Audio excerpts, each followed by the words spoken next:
I came to under fluorescent lights that made everyone look a shade past living. A nurse with kind eyes pressed 2 fingers to my wrist and asked who to call. "My wife, Miranda," I said. 8 years married. In sickness and in health. Used to mean something to both of us. She dialed. I stared at the ceiling tiles like they were hiding an answer. "Stress," the doctor said. 45 and my body staged a walkout next to the coffee machine that never works and Janet's motivational cat posters. 30 minutes passed. Then the nurse returned with the professional smile people wear when they have bad news. "We went straight to voicemail," she said. "I made my first mistake and opened Instagram." At the top of my feed, a post from Miranda's sister, Talia, self-appointed curator of all things tasteful. The photo was my dining table, my parents' old table, surrounded by smiling faces and tall glasses of wine. The caption, "Finally, a day without the drama king." Sparkles, hearts. The comments were a chorus of, "You deserve this, queen." The nurse asked if there was anyone else to call. There was. Someone Miranda always forgot existed because he predated her. Benji Alvarez, the realtor who handled my father's estate. Good guy, answers the phone. "Benji," I rasped, "I need to list the Harbor Point Lake House. Quietly." "Cash if you can." He knew the property and what it meant. "You sure?" I looked at the caption again. Drama King. Dead sure. Here's what the Instagram audience never understood. That lake house wasn't ours. It was mine. My father's will said to my son, Oliver Grant, free and clear. Dad built it with his own hands, one board at a time. While Miranda toasted my absence, I signed the listing docs on a hospital tray with a borrowed pen. If they wanted drama, they could have mine with a signature. 3 years earlier, after Dad died, Miranda called our suburban place stifling and suggested we heal at the lake. Grief makes you agreeable, so I said yes. For 3 weeks, it felt right. Coffee in Dad's old percolator, dawn walks. The ache of missing him softened by water and pines. Then Talia arrived like a lifestyle segment. "This place has potential," she said, pacing with the air of a network host. Potential apparently meant less of Dad, more of Talia. My toolbox was visual clutter. His fishing rods got donated. Mom's cedar chest was too rustic. When I came home and the chest was gone, Miranda said a storage unit would preserve it better. I told myself it was temporary. That's how you disappear. 1,000 harmless decisions you don't fight because you're trying to be easy to love. Weekends turned into every weekend. Friends I didn't know drinking my beer, dragging kayaks down the bank, photographing sunset like they owned it. Our money paid the taxes, the insurance, the broken pump, the new shingles. Their contribution was hashtags. Lake life, our home. I stopped being Oliver and became the drama king, usually for asking why we needed another sound system when the old one worked. Birthdays were rescheduled or repurposed. I ate cake while a stranger cried about her divorce in the house my father built. Then they came for my dog. "Milo sheds too much for the white furniture," Talia announced. Miranda offered to place him with a family that has more time. We lived on 3 acres. Still, I agreed, because guilt is a lever people learn to pull. 2 weeks later, I found Mom's photo album in the basement. Empty. "We scanned them," Miranda said. The scans never appeared. That's when the quiet set in. Not peaceful quiet, hollow quiet, like a house after the party when you're left with sticky plates and a headache. I started keeping receipts without knowing why. Some part of me that wasn't asleep was taking notes. Leaving the hospital, I drove to the old suburban house. It looked small but steady. I made 3 calls.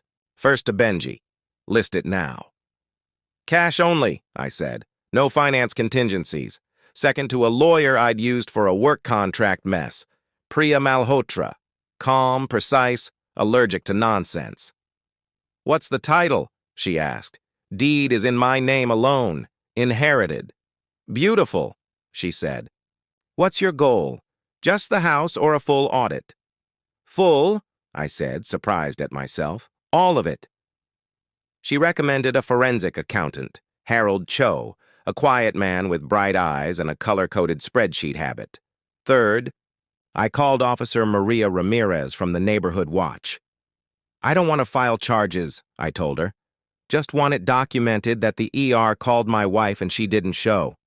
Smart, she said. I'll note it.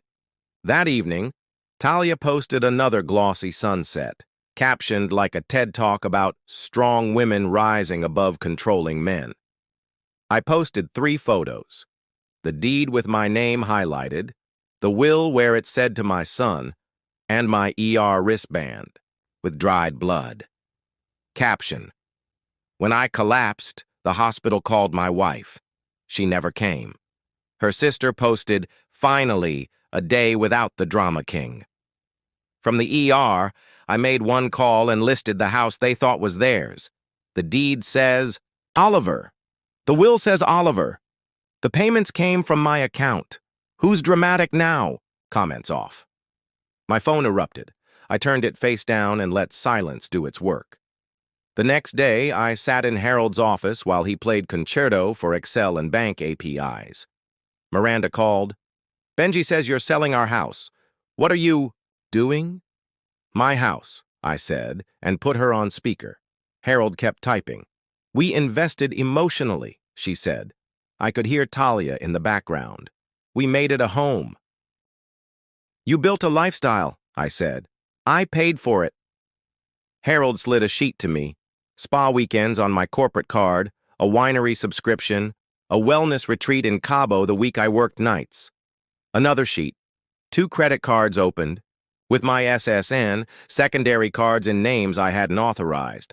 A household management account siphoning auto transfers from my paycheck. Ladies, I said, did either of you open cards in my name? Silence. Then Talia. Those were for emergencies. Property maintenance. Spring break in Cancun is maintenance? I asked. Did you reshingle the roof between margaritas?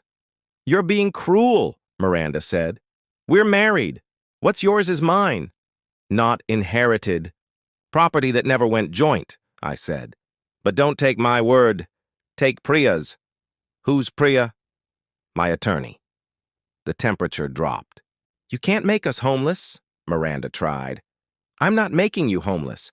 I'm making you honest. You'll get formal notice, reasonable time to remove your property. Anything bought with my money stays. I hung up. Harold looked pleased in a way only accountants who love ethics get pleased. They didn't deny anything, he said.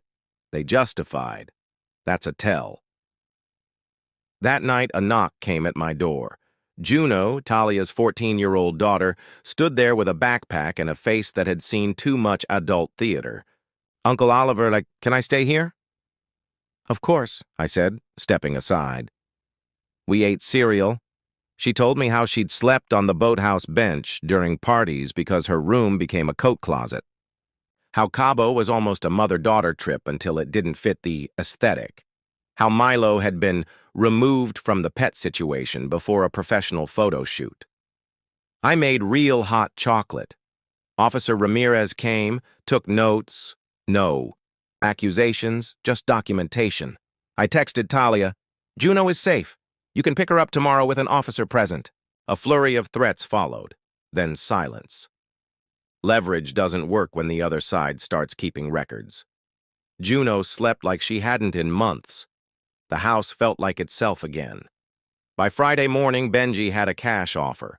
Full price, 21-day close, no contingencies. A pediatric surgeon and a tech guy with twin boys who wanted to fish more than photograph. I called Priya. Perfect timing, she said, outlining our plan. Serve notice, 14 days to vacate. Hire a neutral relocation coordinator, Avery. Stone, to inventory what stays and what goes. Receipts decide. Install cameras and document every interaction. If anything goes sideways, cops, not confrontations. What about Juno? I asked. Be kind, be careful, document, she said. Don't make her a pawn. If CPS needs to be involved, let them. Miranda texted, we need to talk face to face. I deleted it.